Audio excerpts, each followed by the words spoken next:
It is time for the Happy Happies, folks. A time in which we celebrate those who have come before us and contributed to all of our lives and to this world, whether they are living or whether they've passed on to the spirit world. I like to pay tribute to all of the people who came before me because I am grateful that there have been so many people to come before me who have fought a lot of the wars that I'm trying to fight now, who provided a template in a lot of instances. And in this case, this is a man who I believe has become very maligned and very unfairly in some instances. Don't get me wrong. I'm not saying this man is perfect. I'm not saying he didn't do anything wrong. He did do some things wrong. But I think if you look at his overall contributions to the world, you will see that a lot of things that the United States government accused him of was really just projection. And I'm talking about, of course, the late Fidel Castro. Yeah. Y'all didn't think I was going there, did you?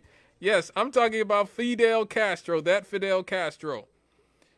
A man who was on the right side of the apartheid struggle in South Africa.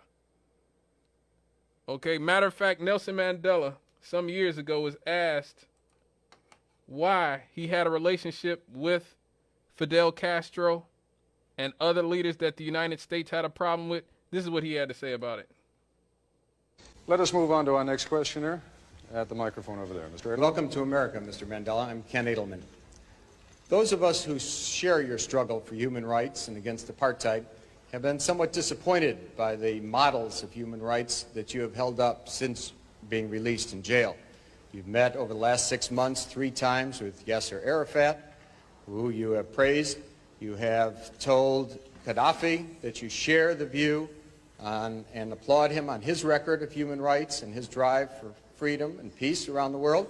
And you have praised Fidel Castro as a leader of human rights and said that Cuba was one of the countries that's head and shoulders above all other countries in human rights, despite the fact that documents at the United Nations and elsewhere show that Cuba is one of the worst. I was just wondering, are these your models of leaders of human rights? And if so, would you want a Gaddafi or an Arafat or a Castro to be a future president of South Africa? One of the mistakes which some political analysts make is to think that their enemies should be our enemies.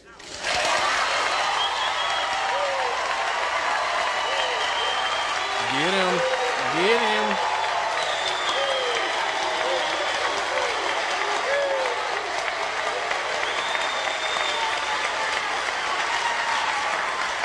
Listen to his explanation now. That we can and we will never do. We have our own struggle, which we are conducting. We are grateful to the world for supporting our struggle. But nevertheless, we are an independent organization with its own policy. And the attitude of every country towards, our attitude towards any country is determined by the attitude of that country to our struggle.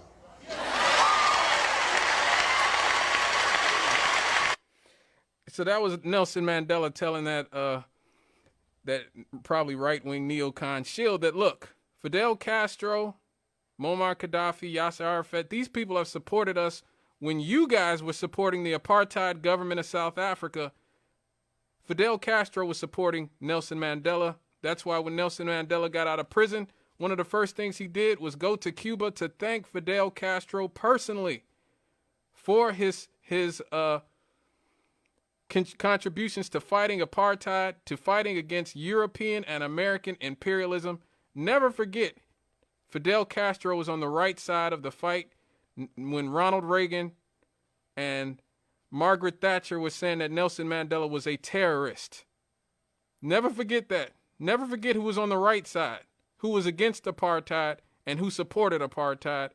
And Fidel Castro is a hero to this day on the African continent and with black people.